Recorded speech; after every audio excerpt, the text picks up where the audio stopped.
Nous avons là une victime qui est bloquée sur son anti-chute. Cela peut se produire quand une personne descend trop vite par exemple ou se fait mal et bien un coup dans le descendeur se fait mal au bras ou je ne sais quoi et donc bloque l'anti-chute. Si elle n'est pas capable de s'évacuer toute seule, il va falloir aller l'aider et la ramener au sol. Plusieurs techniques s'offrent à nous, on va les voir sur cette séquence. Première action, ce sera de rejoindre bien sûr la victime. Donc là je vais la rejoindre par le bas en montant jusqu'à arriver à sa hauteur.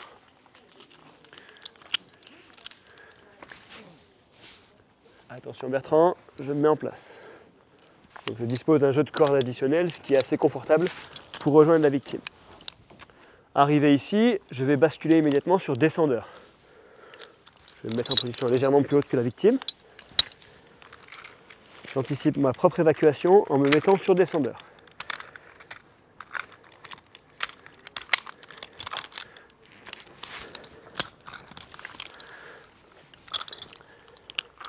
Une fois positionné en descendeur, sur descendeur, je vais ravaler le mou du descendeur de la victime, ce qui facilitera sa suspension sur sa corde de travail le plus rapidement possible. Première solution, on va voir comment dégager, débloquer l'anti-chute de la victime à l'aide d'un JAG système, qui est un système de mouflage intégré permettant de faciliter les efforts et de débloquer la victime en ayant une démultiplication théorique de 1 pour 4. Je vais donc positionner le JAG sur le pontet sternal de la victime et je vais attacher le JAG en partie haute sur un bloqueur. Je vais positionner ce bloqueur au-dessus de l'anti-chute bloqué, toujours sur la corde de l'anti-chute. Je veux débloquer cette corde-là, donc je travaille sur cette corde-là. Je peux reprendre la tension du JAG. Je m'assure que le bloqueur de la poulie bloqueur soit enclenché et je déleste la victime. Je la remonte légèrement en ravalant le mou dans son descendeur. En principe, la corde est suffisamment molle pour débloquer l'anti-chute. Je m'assure que l'anti-chute soit bien débloquée, libre de circuler. Je peux donc débloquer le système de mouflage. La victime va se suspendre dans son descendeur. Si elle est inconsciente, je vais resserrer ses bretelles de manière à la tenir la plus verticale possible.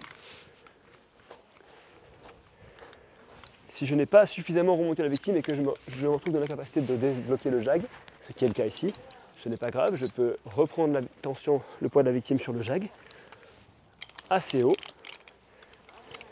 de manière à remonter son descendeur sur sa corde de travail.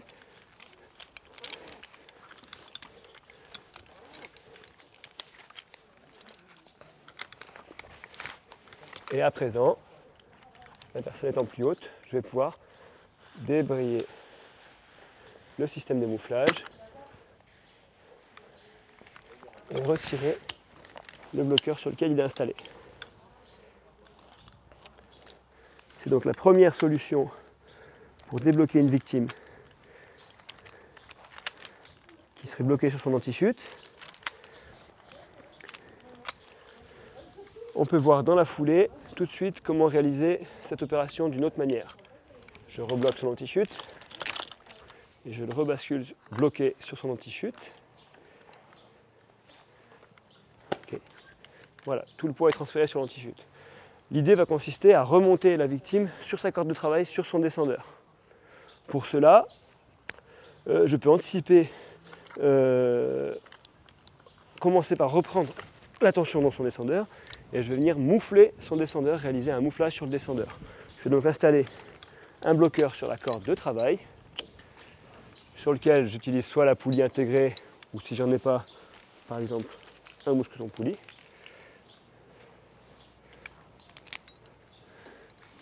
Et là, à l'aide soit d'une poignée, d'un bloqueur, celui de la victime si j'ai déjà le mien qui est utilisé, ou d'un bloqueur de pied, je peux faire remonter la victime sur sa corde de travail. Cela fonctionne très bien si on a peu de longueur de corde au-dessus du système anti-chute bloqué. Si j'ai beaucoup de longueur de corde, il y aura beaucoup d'élasticité à consommer, ça sera potentiellement plus compliqué.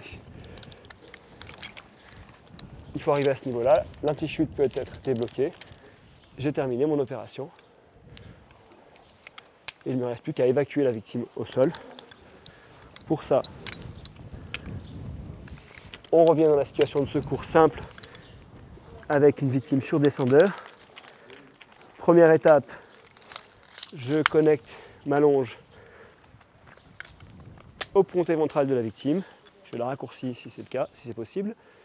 Je m'assure que toutes les cordes soient libres et dégagées. Je sépare les deux jeux de cordes pour être tranquille. Je viens me positionner entre ou du moins la victime entre mes jambes. J'utilise ma petite chaînette de mousqueton entre mon descendeur et le pontet ventral de la victime. Si elle est trop haute, aucun problème, je peux la descendre pour la mettre à la bonne hauteur. Son anti-chute n'est toujours pas bloqué. La victime étant à la bonne hauteur, je peux connecter son pontet external à ma chaînette de mousqueton en prenant soin de ne pas vriller le mousqueton. Ok. Je peux mettre la victime en poids sur moi.